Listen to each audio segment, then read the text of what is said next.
Name is Phil Noodleman.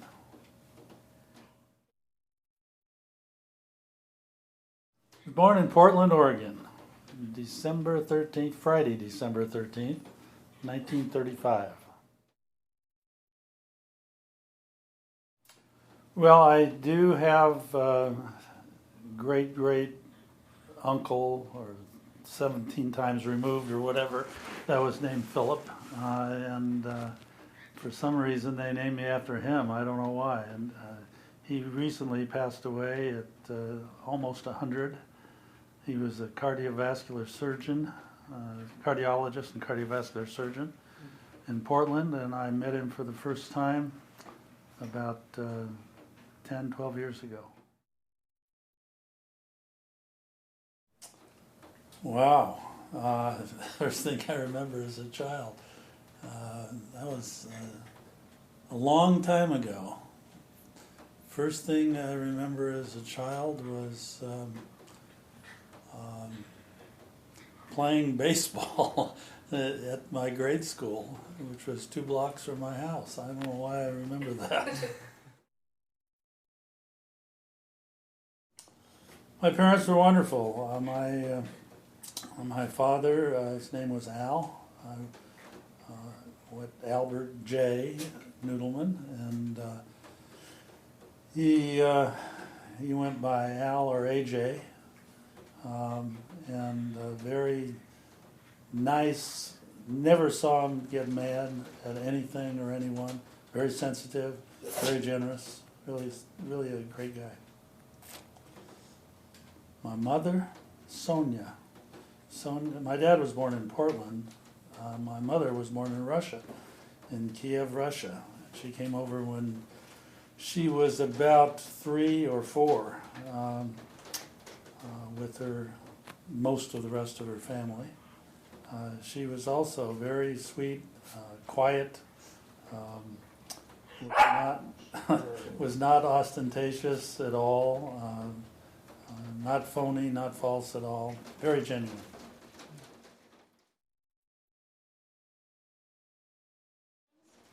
I do. I have a brother named Jerry.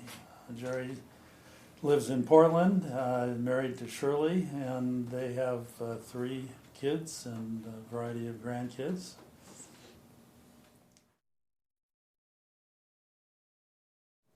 Well, I think when I wanted to do something in medicine. I'm not sure what. I had met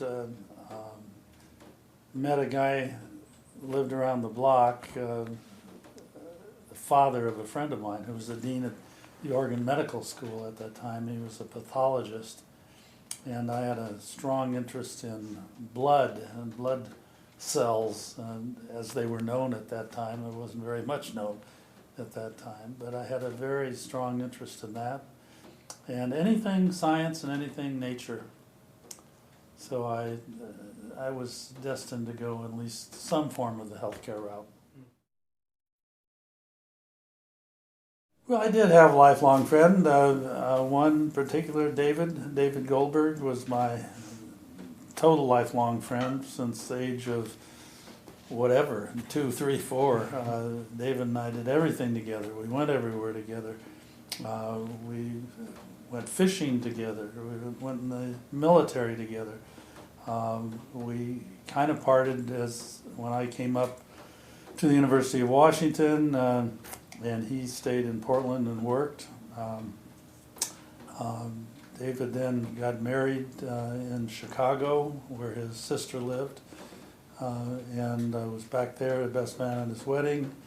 And then David contracted, was diagnosed with polycythemia rubra, which is a disease of the blood, and he passed away, it's got to be 35, 40 years ago. Didn't care for it that much. Was in the military through the Air Force Reserve, and was in a air evacuation flight wing, C-119s, big flying coffins, they used to call them, twin engine, but they didn't fly very well on one. Spent a lot of time flying around the country, and was basically I was stationed in San Antonio, Texas, for a while. The only thing I remember about San Antonio, Texas, was a restaurant we used to go to quite often called the Brothers, and I don't know whether it's even still there. I was at Lackland Air Force Base, and then I was a flight instructor over at Randolph, which was an Army facility. I went to the University of Washington, basically because my brother was at the University of Oregon in Eugene. I mean, no offense meant, love my brother dearly, but I just wanted to go my separate way, so I came up to the University of Washington and was in biology and zoology. Again, my love for animals and nature and that type of thing was still going on. Yeah, I remember a few things from the old days. I remember the end of World War II explicitly. I was down at Seaside, Oregon with my grandmother. We used to spend a lot of time at Seaside, Oregon, and they had gambling down there at Seaside at that time in the 1940s. And she loved to play the slot machines. She was a nice old Jewish lady from Russia, and I used to go with her when I was very, very young, 6, 7, 8 years old. I remember I was standing next to her and she was playing the slot machine, and at that point the money didn't come out when you won, but it started dinging bells and stuff, and you have to go over and collect your money. And she was playing high stakes, nickels. It's the 5-cent slot machines, and she won a jackpot. And she went over and she was telling the guy she wanted to collect on her jackpot, and that's just when the announcement came through that World War II was over. And I don't remember if it was VJ Day or VE Day, but I think it was VJ Day. And I remember him yelling, "Lady, take the machine and run, go, I can't pay you now." So I don't know why I remember that, but that was a world event that I do remember where I was. And sadly, I don't remember too much of the others, except when I went back to the University of Washington when President Kennedy was shot. I remember walking through the quad, and then all of a sudden everybody just started crying and running, and it was just sad. But I remember that one too. My very first job was at Emmanuel Hospital in Portland, Oregon. I was 13 years old, and I was working in the hospital laundry, and I hated it. I hated it for two reasons. One, I would come home after 10-hour days, and I could barely move my hands from stuffing sheets in these big dryers. And the other reason I hated it, you never knew what you were going to stuff in the hospital laundry, so I vowed I'd never work in a laundry again.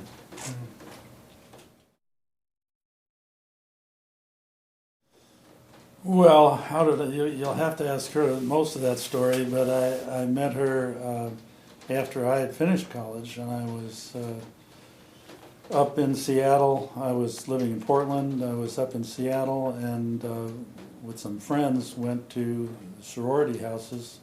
It was in September, and after Rush they had what, I don't want to get branded here, but they called it the stock show, where all the new pledges for the sororities would line up and people would come in and meet them. And that's where I first met Sandra. Well, after that particular introduction, a bunch of friends were going out to a party, and they fixed me up with Sandra. And we went out, and I think it was 3 weeks later or so we were engaged. I don't remember exactly. Keep in mind that's 53 years ago. Well, I guess my passion was animals of all kinds, and in all forms, and plants. And I had been collecting animals and plants for years, and that remained my passion. I just both studied things in college that were nature related or science related, and the same with my personal life and collecting things.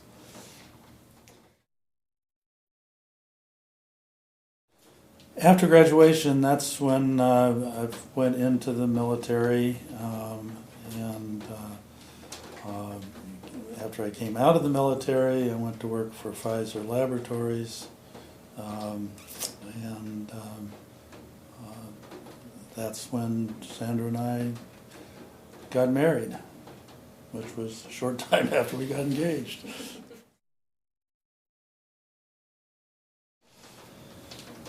Wow, stressful. I used to handle stress very well, so I don't remember much about stressful times. But I think the best way that I could handle stress was go to one of my 40 million collections of things or hobbies, and I always used to think that, gee, I'll just stock up all these hobbies and I'll get into them a little bit over the years, and then when I retire, I'll have time for all those hobbies. It's not true. I don't. Still don't.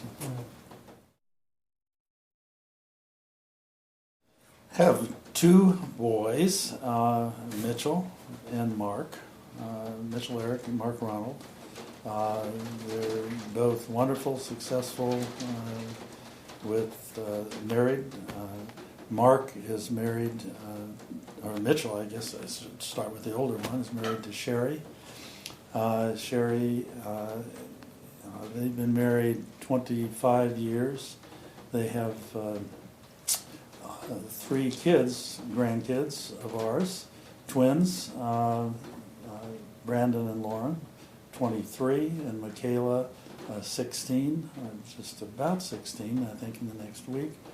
Mark was married to Kirsten, who is my lovely granddaughter Lexi's mother, and then remarried Laura Driscoll, and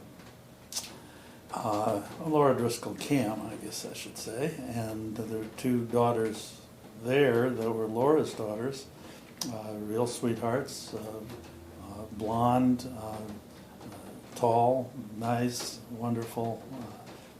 Kat is the youngest, and Jacqueline is the oldest. So I have a full house of kids and grandkids, which I'm very proud of all of them. Well, there's a lot of wonderful things about being a parent, but one thing obviously is watching the kids grow up and go through the different stages, going to school, getting married, having their own kids.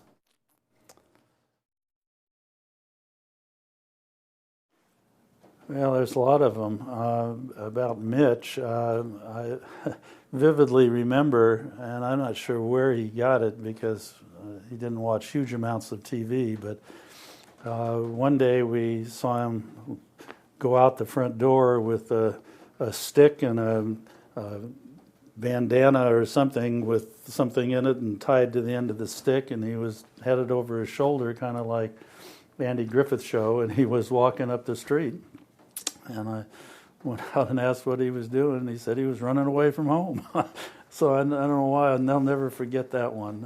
But it was just right out of it was almost Norman Rockwell-ish. And Mark, this one I'm sure he wouldn't appreciate me saying, but way back when, when Bellevue Square had the Frederick and Nelson department store, they had racks and racks of men's clothes on the first floor, suits and so forth. And Sandra and I were down there shopping with Mitch and Mark, and all of a sudden, and Mark was playing in the suits and running back and forth. And Mitch came over to us and said, we have to leave. He was just a young kid too. And we said, why? And so he said, Mark just peed on the floor under the suits. So it was, we got out of there real quick.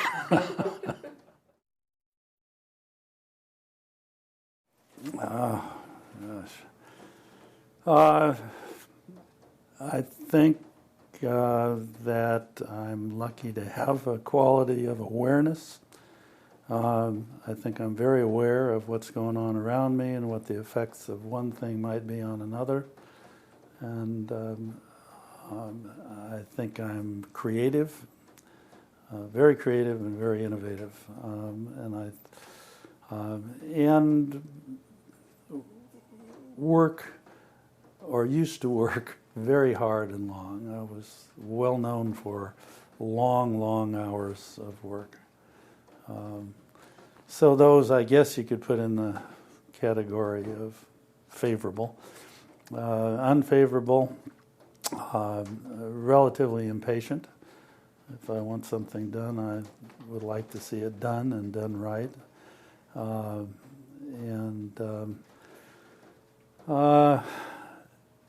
Probably another thing is inability to focus on one thing. I've got so many different hobbies and so many things I like to do, and that's probably a weakness.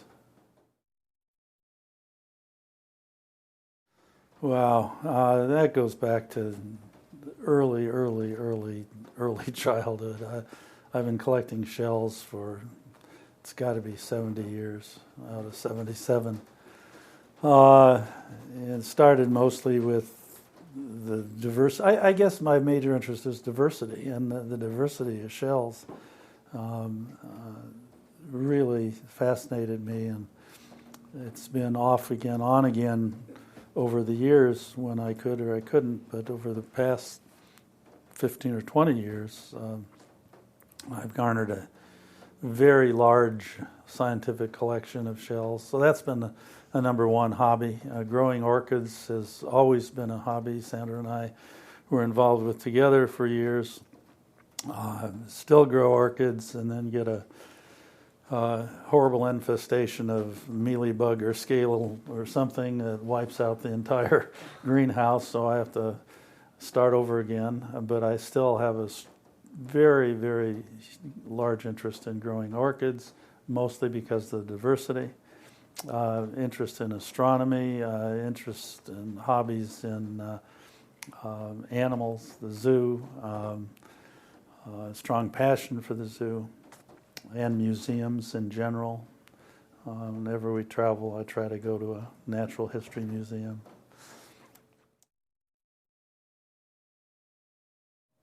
Well, I got boatloads of plaques and trophies and certificates and that stuff, mostly up at the island on the wall, and a lot of things. But I guess the one that really means the most to me, which I'd be happy to show you, and I think you've probably seen it, is the naming of a shell, Pseudosymnia noodlemani, after me, and also one Dimonavula sandri, which was named directly for Sandra. And these naming isn't just deciding you're going to name something after someone. I mean, it's a long scientific process, and it's really an honor. And I don't know. I put that pretty much at the top of the list. And the other thing is becoming CEO of a huge organization. up to a $14 billion a year organization. And running it for a number of years was also an honor.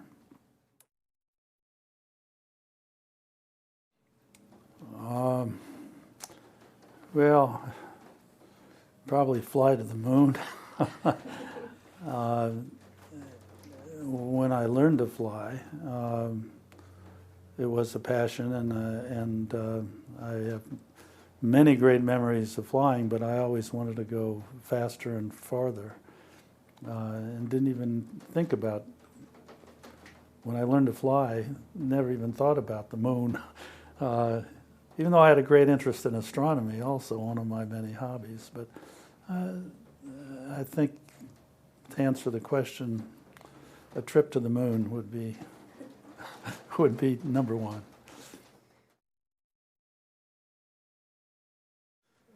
The exhibits at the Woodland Park Zoo, the penguin exhibit has our name on it because we were major donors to building the exhibit, but that was a charitable donation of money. I don't think that's quite as significant or interesting as the involvement in the zoo. And we were very instrumental on the board for 20 years and chairman of the zoo and the zoo commission for the city, and 2 zoo commissions. And I think the contribution there has been bringing the zoo to a independent nonprofit rather than a city agency, which has allowed the zoo to prosper and become a conservation haven for animals from all over the world. The other thing was our name and involvement on the giraffe exhibit, which one of the giraffe at the zoo passed away. Oh gosh, this has been 35 years ago, and I was on the board and decided that I wanted to go out and raise the funds to replace as much as you could, the giraffe, and got so involved, not just in the fundraising, that Sandra and I actually went to zoos around the country looking for a baby giraffe. We found 2, one in Buffalo and one in Denver. The one in Denver was a baby, less than a year old, her name was Ain, A-I-N, which means precious in Swahili. And nobody really wanted Ain because Ain had a big bite out of her ear. And we ended up buying Ain, and that was the first half of the gesture. The second half was figuring out how to get a 7-foot giraffe at that time. She was a baby, 7-foot giraffe to Seattle. And she was too big for a 747, too big for most trucks, so they built a separate trailer and drove Ain to Seattle. Unfortunately, and I have pictures with me and Ain. Every time I go to the zoo, it was amazing. I'd just stand there and she'd come over to me. So it was, to me, it was a little miraculous. Unfortunately, Ain passed away from a virus about 4 or 5 years ago. But that was the genesis of the giraffe and the giraffe collection and the giraffe everything. Well, the giraffes are kind of spread out now. I used to have all of them in my office at Group Health, even the 12-foot one. Those are now up at the island. But the important collection, I think is a tremendous collection, is Sandra's giraffe collection. And it's important in a lot of ways. Started collecting. We saw one in Seaside, Oregon, which we still have right down around the corner here, a ceramic penguin pair. Caught our eyes, so we bought it. And from then on, we were kind of hooked on penguins and went crazy. Every time we travel anywhere, whether it's in the U.S. or internationally, we go on what we call penguin patrol. And we'd go out shopping and finding penguins of variety of size, any media. It became a combination of art, which we love, and have a lot of art, and nature. And so Sandra started collecting penguins. There's over 1,000 of them. Now we got to figure out what we're going to do with them. But there's some very, very small ones, quarter of an inch tall. There's some that are 4 feet tall, and every possible different media, from gold, silver wire, wood, anything you want to consider. There's a penguin. So she'll have to tell you more about the penguins. I think I've got 2 favorite places internationally. One is Venice. I think Venice is just wonderful. Just walking around, the fact that you don't have cars, and you just walking around and viewing everything and the wonderful people. But a lot of Venice is related to diversity, and the diversity of the people, the art, the culture, and glassware. And we love glassware. The other international place that I happen to like, and a lot of people don't, is Singapore. I think Singapore is just outstanding. It's just, it's a little bit too draconian.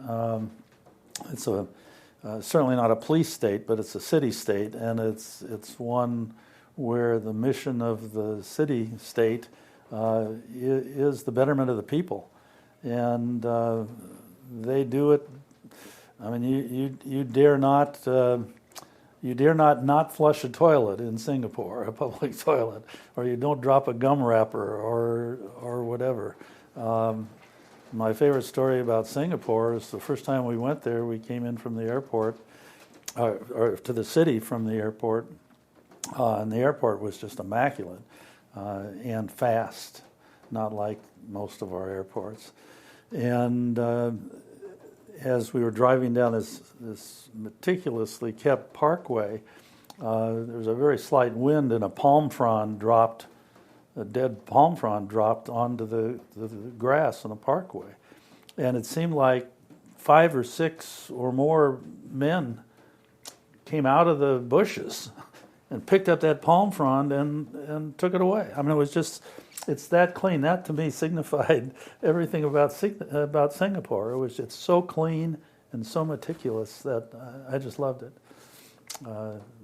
Locally or nationally, New Orleans is the city I love. Can't beat it. I think it's great for a million reasons. Well, Maui, we have to go back to just our vacations. The first 18 to 20 years of our marriage, we never took a vacation even for a day without the kids. And we'd go to, of course they were in school, and so we'd go to over Christmas vacation or spring vacation, and we went to Honolulu, stayed at the Sheraton. Some great stories about the Sheraton, how Mark used to go down to the pool and reserve chaise lounges by laying out there from 4 a.m. with towels and everything so we could have places to lay in the sun. He became very good friends with the pool attendant, Lee, who is still there, I understand. We liked it, but after the kids started not wanting to go with us for the reasons of whatever, of growing up, we decided to take a look at Maui because some of our friends from Canada were doing that. And we really liked Maui because it was a lot quieter. It was more vacation. So we bought condos at the Papakea, and that's been 20 years. I used to go scuba diving. I don't anymore, and Hawaii's got some wonderful endemic shells, and I think I have most all of them in my collection. But many of them were from a friend named Chris Takahashi, who I've known for 30 years from Honolulu, and he has sent me, or we've traded and shells. But my last real scuba diving experience was with Chris Takahashi off Makaha, Makaha, on the windward side of the island of Oahu, and I ran out of air and went to the surface. I was only about 30 feet deep, and I couldn't find Chris. He was an expert, and all of the tide had come in, and it was a long way to shore, and I couldn't make it back. I was having a terrible time, so I did everything I shouldn't have done. I dropped my weight belt and on purpose, and started waving for some help, and some Hawaiian guy, without hesitancy, came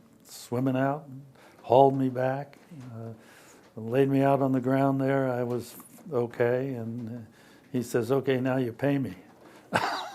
Well, I didn't have any money there. Couldn't pay him. I told him I'd send him a check, but he just walked away. But it was scary enough that I didn't want to. Just didn't feel like diving anymore. So I limited myself to snorkeling. And even with the snorkeling, after my heart incident in 1997, I don't even snorkel anymore. Well, we've been involved with a lot of different philanthropic organizations. Not the general run-of-the-mill. I mean, we try to donate as much as we can to most of them, but we've been involved with several specific ones. Sandra's been involved with the City of Hope Hospital in Duarte, California. She ran their gift shop up here. We've been involved with the zoo. Perhaps the most involvement was started in 1967 when I was working as a pharmacist, Lake Hills Drug, and noted the need for some place for kids to go and talk, because young kids would come in and talk to me after work about drugs. Drugs was just stirring. They were stirring at that point. And I remember specifically one young man, very young, 11, 12, came in and said, "Can you help me figure out how to get the peanut butter through the needle?" And I said, "What do you mean?" And he said, "Well, these were the days when kids were smoking banana peels or were doing some weird things, and he was trying to inject peanut butter. Why, I don't know, but it just hit me like a ton of bricks that there's a need for education, there's a need to be non-judgmental. And one of the reasons he was doing what he was doing is because he was being judged by his peers and by his parents and by others on what he did and what he looked like, rather than being treated like a human being and have his questions answered. And so I got together with the chief of police in Bellevue, George Whitman, a wonderful guy, the president of Bellevue Community College at that time, Merle Landerholm, and one other, a pastor named Larry Loving, and we started a drop-in center called Heads Up, and that eventually got into be Youth Eastside Services, and is now, probably one of the best-known teen drop-in centers, not just for drugs, but for any types of emotional issues or parental issues or any kind of issues. So we were deeply involved with that, both financially and still are financially, and involved with that and several other charities. We could go on and on and on with those. Well, I think health of family, entire family. Never realize, and maybe it's because we know so much more these days than we used to in the past, but always concerned about as our grandkids are growing up, our kids are growing up, and as we're finally growing up, that health is something we've taken for granted and can't do that. So that's a real concern. Yes, my heart attack was in 1997. I didn't see it coming. I was on one of President Clinton's commissions and was actually working with Hillary at that point on healthcare reform. I was on the task force for healthcare reform and was flying back and forth to Washington, D.C. a couple times a week. I'd come in the night before, and the next day I was scheduled to do a speech. I used to speak quite a bit, do a speech in front of Rotary, the largest Rotary in the world, the Seattle Rotary. There were about 750 people there. I was at the convention center, and I did my speech, and about, halfway through the speech, I started getting very sweaty and headache and lightheaded and a little chest pain, but not too bad. And yet I figured, this too shall pass, and I completed my speech about 20 minutes more. And people were starting to get up and walk away, and I fell to the ground on the stage. And one of my friends, Bob Watt, who was the head of actually he was the senior vice president for Boeing at that point, came running up, immediately knew what was happening, called 911. Medic 1 came, took me to the hospital. The only thing I remember beyond that was the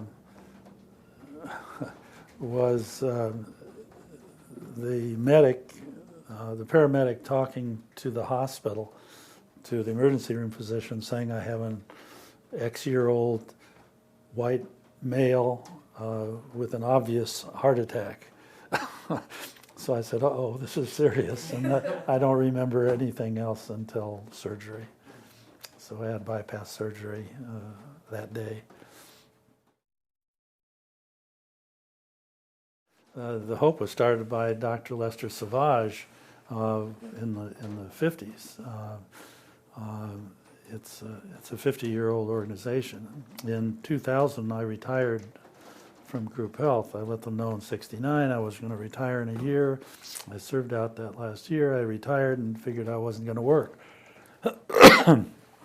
I got a call after I was retired and was asked if I would come down and talk to them at the Hope because they were having severe financial problems. They were losing $2 million a year. I agreed to come down and agreed to stay on be on their CEO for about 6 months. And I stayed 8 years. So that's my tenure at the Hope. Mark came to the Hope, actually to the Employee Assistance Program at the Hope in about 2005 or 4. I'm not sure exactly which. And to his credit, Mark picked up all of the work at the Hope. I kind of phased out, and they did a search, interviewed people, and decided that they wanted him to be the CEO, and very proud of him and what he's doing and what he's done there. So that was my tenure with the Hope. Oh, Kiki, my wonderful Kiki, who is 12 years old. Will be, and just met a girl. Doxy looks just like her. That's 16 years old the other day. So, Kiki's a wonderful dog. I remember 12 years ago when I retired. Right after I retired, people had a retirement party for me. I made some speeches. They made some speeches, and one of the speeches, the subject of my love for dogs and dachshunds came up, and we just dropped it at that. I didn't have a dog. About a week later, I was working in the yard in the back here, and somebody was ringing the doorbell, and I just poked my head around the side of the house, and I said, "Back here," and some lady came back there carrying a kennel and an armful of other stuff, and said, "I have a delivery for Phil Noodleman." And I said, "Okay, what is it?" He says, "Well, it's this pet stuff." And I said, "Well, I don't have a dog." And she opened the cage, and there was the cutest little Doxy. That was Kiki, and Kiki meaning young child or kid or baby in Hawaiian. And so that's how Kiki came to be. And I was told it was from a gray-haired gentleman, or white-haired gentleman. Well, I still don't know who it was who sent it. I don't think it was a white-haired gentleman. I would bet you dollars to donuts it was Mark. But he won't admit it to this day.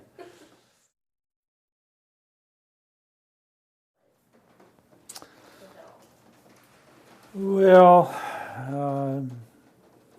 they've changed as had kids and grandkids, and looking more for what their futures would be, and we've always wanted to travel. We've done some traveling. We'd like to do some more. Some things get in the way. Health gets in the way. So things do change. We thought we'd never leave this house. But it may be time to start looking for a place that doesn't have 7 koi ponds and half an acre of shrubs and things to clean up and so forth. So they changed, and they continue to change.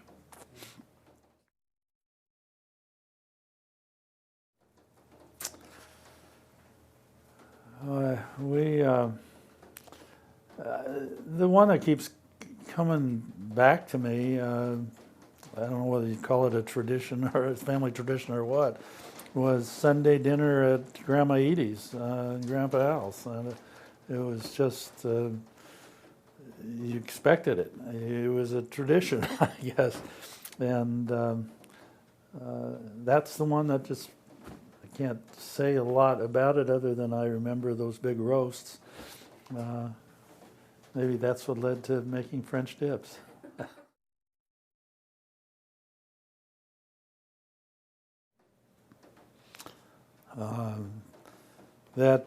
We collected art, penguins, and shells that nobody seems to want.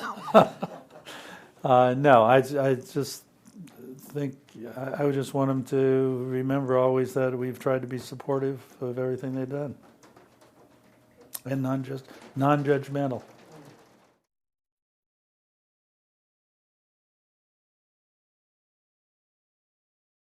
I'd write the same thing to each of them, and that is plan. Learn how to plan. I think too many people I'm finding, I've known for a long time, but I'm finding don't plan on anything. They look each day as it comes, which is fine, but not even having an idea where the next day is going to be. I find that on every board I'm on every committee I'm on, and I find that a lot even with our kids and grandkids. It's not that they don't plan, but I wish they'd plan more for the future.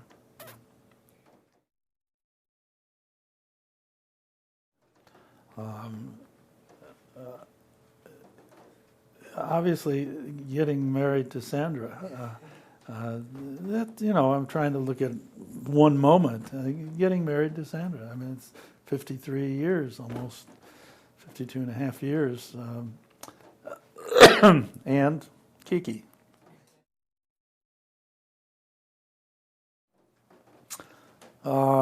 Just not as much as I'd like to accomplish. I'd like to see my kids and grandkids accomplish